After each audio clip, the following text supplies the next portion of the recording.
Doctor जय मदान और मैं आपके साथ कुछ ऐसी चीज़ें शेयर करूंगी जो मेरे बचपन का हिस्सा है, जो मेरी सोच का हिस्सा है। You know, as a child we all love to hear stories, I still love them.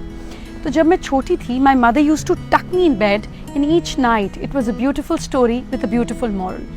One of the stories that really touched my heart, it is part of my thinking process, I must share it with you all.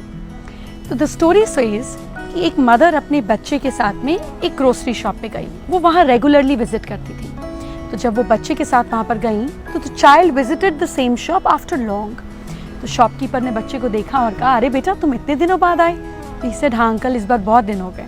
He said, अच्छा अब इतने दिनों बाद आए हो तो ये candy का जार पड़ा है, इसको खोलो और 2-3 कैंडीज निकाल लो. तो बच्चे ने कहा, नहीं अंकल मुझे कैंडीज नहीं चाहिए. शॉपकीपर ने कहा, अरे कोई बच्चा मना थोड़ी ना करता है कैंडी के लिए, चलो अपनी पसंद से कैंडी ले लो. तो उसने कहा, नहीं अंकल मुझे कैंडी नहीं चाहिए.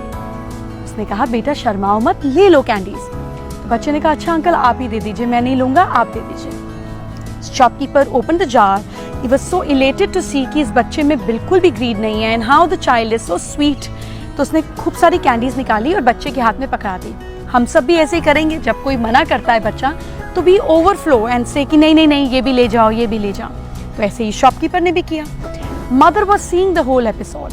तो मदर ने घर जाते जाते बच्चे से पूछा कि वैसे तो तुम्हें कैंडीज बहुत पसंद है, तुम ढूंढ ढूंढ के कैंडीज मांगते हो, लेकिन अब जब वो शॉपकीपर अंकल दे रहे थे आपको कैंडीज तो आपने ली क्यों नहीं? द चाइल्ड सेड, मम्मी अगर मैं खुद कैंडी निकालता तो मेरे तो हाथ ही छोटे छोटे से हैं, मैं 2-3 कैंडी निकालता और अपने पास रख लेता, बट अंकल के हैंड्स तो इतने बड़े हैं. जब अंकल ने कैंडीज निकाल के दी तो इतनी सारी निकाल के दी कि मैं संभाल भी नहीं पाया. Now the moral of the story is that this is the real art of praying. जी, this is what my mother told me. आप जिसमें भी बिलीव करते हैं, भगवान में, यूनिवर्स में, प्रकृति में, whatever you call it, whatever form you give it, वो बहुत इंटेलिजेंट है. प्रकृति की, भगवान की सोच, उसका गिविंग नेचर, उसका पर्सपेक्टिव, भगवान का मैग्नीट्यूड हमसे हमेशा इनफाइनाइट नंबर्स बड़ा रहेगा. हमारी कोई एग्जिस्टेंस ही नहीं है. तो जब हम कुछ मांगते हैं तो हम इतनी सी सोच के हिसाब से, इतने से माइंडसेट के हिसाब से मांग पाते हैं, because we can't see after a certain phase of life और a certain limit of life. लेकिन जब भगवान देता है तो हर एंगल से सोच के देता है. हमारी डिजर्विंग कैपेसिटी से ज़्यादा हमें देता है, क्योंकि उसका नेचर ही देना है. Giving is his attribute. उसको कुछ और आता ही नहीं है सिवाय देने के. So when you leave things on him, he really gives you more than you can deserve or more than you can imagine.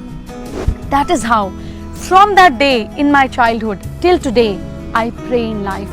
जब मुझे कोई चीज़ पसंद आती है तो मैं कहती हूँ कि देखो, we are friends also, कि देखो ये तो मुझे पसंद है, अगर आपको लगता है ये मेरे लिए ठीक है तो ये मुझे दे दो. I want this or something better than this, but I leave the choice on you. This is a beautiful art. Praying is also art, like living is also an art. तो जब आप उस पर छोड़कर मांगते हैं, जब आप मांगते हैं लेकिन you leave the final decision to him, वो आपकी सोच से ज़्यादा आपको देता है.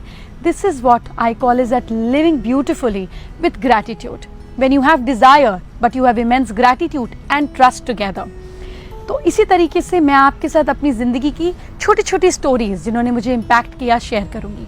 अगर आप पास भी कुछ ऐसी स्टोरीज़ हैं जो आप चाहते हैं मुझसे शेयर करना और फिर चाहते हैं कि मैं लोगों के साथ शेयर करूं, I will be more than happy to read your stories that shifted you, that shifted your mindset. So please do share them and I will keep sharing things that really changed me, changed my perspective as a person. Hope to see you soon and have a beautiful day ahead.